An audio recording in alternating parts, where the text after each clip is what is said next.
Hello, Old Gold Tech fans. Hello.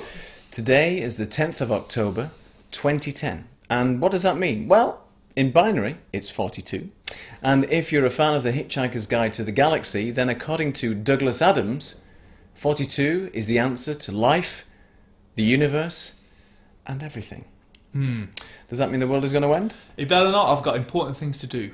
We've all got Very important stuff things to do today. Well, what we want to do is to introduce part one of a two-part special of our visit to the Centre of Computing History over in Suffolk, which is a great place for retro tech. And a big shout out to Jason Fitzpatrick and Andy Taylor for letting us roam around and film their wonderful stuff. What was there? Toys galore, really.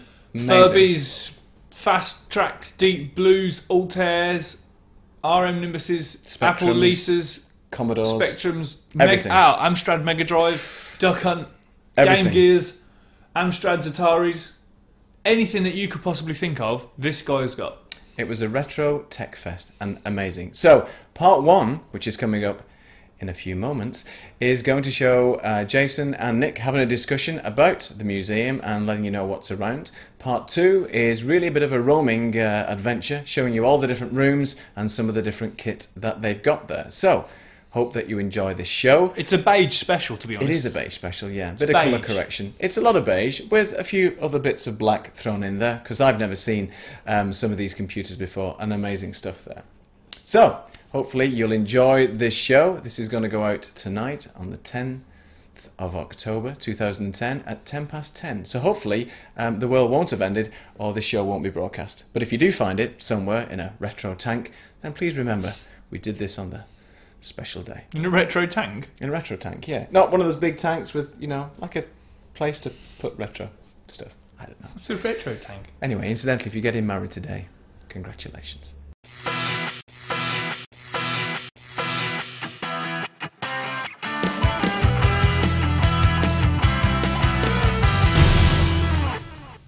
Hello, Old Gold Tech fans. We're here at the Centre for Computing History.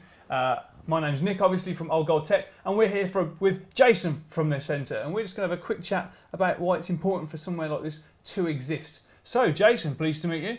Pleased to meet you. What is this? This place is so important to me. When I see some machines like the Atari, the Amiga, the Commodore, it brings back all the memories. The Duck Hunt gun, which I've just had to go on, and I got a perfect round, by the way, as well. So, yep, very good.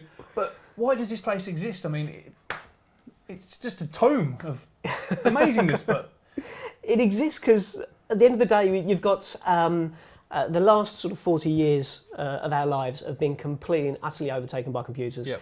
There isn't a walk of life now that isn't affected by computers. So we've set up a display and we're aiming to do a lot more with it. This is just the beginning.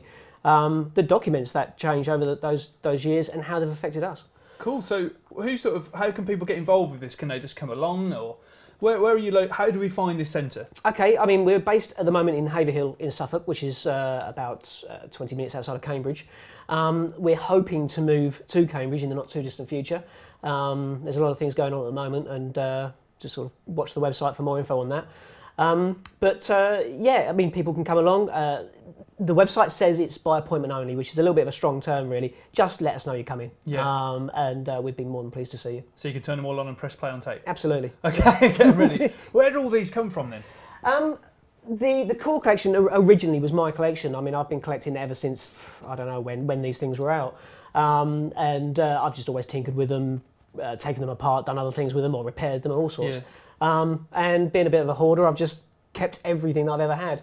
But the museum was set up officially about 4 years ago, and it now has a board of directors and it's a charity.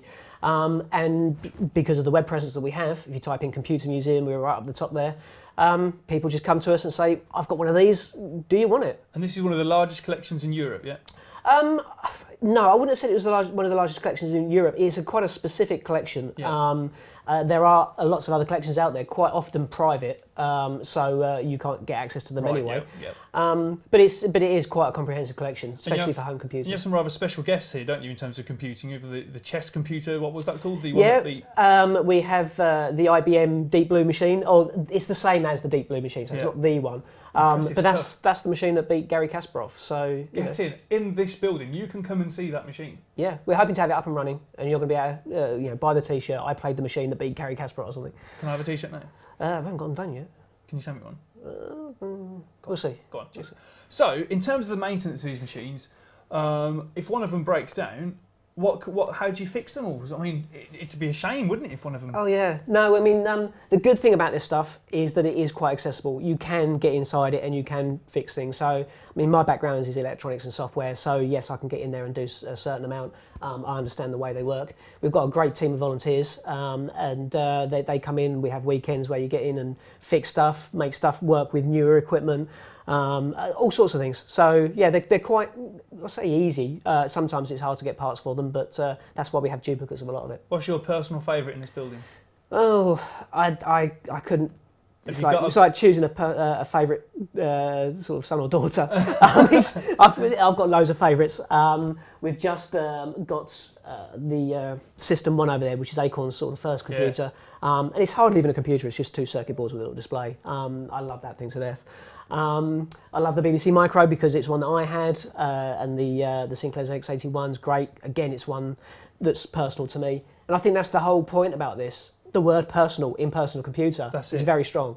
Yeah, we've all got our favourites. People love the Dragon 32 because they used to have it. Yeah. And when we've done displays, we do sort of Gadget Show Live and that sort of thing. People will come onto the stand, and if we haven't got the one that they had, we're in trouble. They get offended by it. Do they? Why haven't you got one of these? You know, no and you haven't got space to put everything out. But, course, but it's very, very personal, and that's what's great about it. I remember you saying earlier that it is personal because it's like when you said you got an Amiga in, it would have the disk drive would be faulty because someone tried to jab scissors in it to get the disk out, or your Spectrum would be broken due to Jeff Capes. Not actually Jeff Capes' fault, but it'd be his video game that would have done that. He would smash a computer up with massive hands. Very probably. But it's just all this cool stuff you've got here. So so how can the general public help you out with this now? Well, I mean, we're always looking for those little bits that are just uncommon. So please contact us if you've got one of these in your loft. Drop us an email. Go on the website www.computinghistory.org.uk, or just type Computer Museum into Google. Drop us an email. Tell us what you've got. Quite often, we have got pretty much, I wouldn't say most, but we've got a lot of the general home computers. But it's those little extra bits. It's the TV adapter for the Sega, and it's all these other little parts that are just quite interesting. And on previous shows, we've looked at Spectrums and Commodores, and they always have those secret little peripherals. Yeah. That your mum and dad would never buy you because they go, you don't need that, and you'd be like, well, I want to play with a friend with another joystick, but they would never buy it for you. But there's all these little peripherals, like you said, like the Game Gear, the TV part that goes on top of that, the extra controlling device for the Spectrum and stuff like that. Yeah, so there's tons of that, and we want to have it. We want to have it as part of the collection. We've got over 11,000 things documented on our website. So peripherals, magazines, books, hardware, everything. Talking of magazines, this was a Personal Computer World magazine from 1981. Look at it, in perfect condition as well. All lovely stuff. Lots of stories in there around computing and the IT industry, and some brilliant adverts as well. We have one from Interam, which is great, 1 kilobyte of memory or something there. Oh, Neil, I like this. ZX81 personal computer, the system that grows with you. So this is what we were just talking about, peripherals. Absolutely. Yeah. Brilliant. Oh, I had a print reel and everything. Yeah. Not sure you'd print your own receipts, but it was quite So, as far as the centre goes, we've had a fantastic time here today, and we definitely think that all you fans out there, people that are fans of the centre on Twitter and Facebook and stuff like that, need to come down and show their support and their love for this place, because we need these sorts of things to be kept and to be maintained by people like Jason who've got a general passion for it.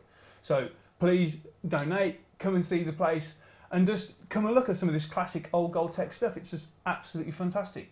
Thanks so much for your time, Jason. Thank you for your time. It, mate. Yeah, Cheers. nice meeting you. Thanks.